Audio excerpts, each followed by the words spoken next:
When the lights go up on the play's stage door, you quickly find yourself confronted with 12.5 young women, all aspiring actresses, all living in the dorm-like Footlights Club in the Manhattan Theater District. And you wonder, how am I ever going to keep track of all these characters? But of course you don't have to keep track of all of them.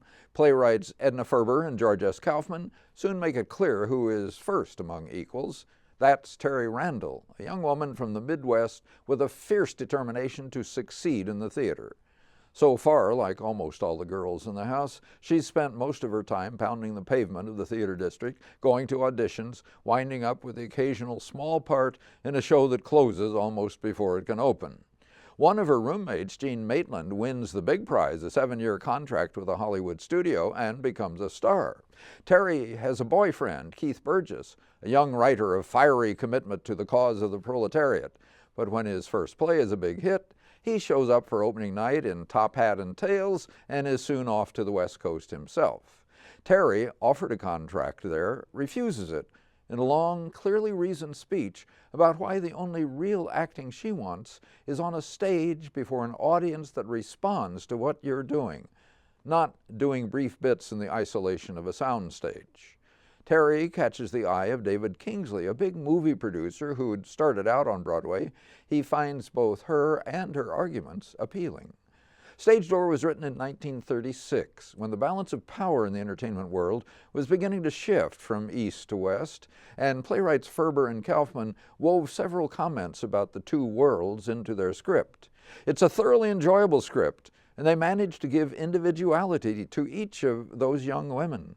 So do the young actors from the Conservatory of Theater Arts at Webster University who just performed Stage Door. Under Alec Wilde's direction, their timing was impeccable, comic or serious. Designer Bed Lipinski gave Wilde and his large cast room to roam in the large lobby of the Footlights Club, with places to perch on the periphery. Aaron Reed's costumes and Will Vicari's wigs and makeup used period style to sharpen characterizations. Blake Mans and Colin Ronsonet carefully modulated lights and sound with the flow of the performance. Every actor deserves individual praise, a clear impossibility. Cara Overline was a complete charmer as the determined Terry. Ian Erb was all ego and arrogance as her writer-boyfriend. Michael Grieve brought considerate care to producer Kingsley. Austin Daniel Bomer sparkled as the movie star. I enjoyed the wry observations of Lana Dvorak as redheaded Judith Canfield, and the affectionate care of Sarah Goldrainer as the owner of the club, and Jen Sinnen and Bevan Waller as the help. I could go on, but I can't.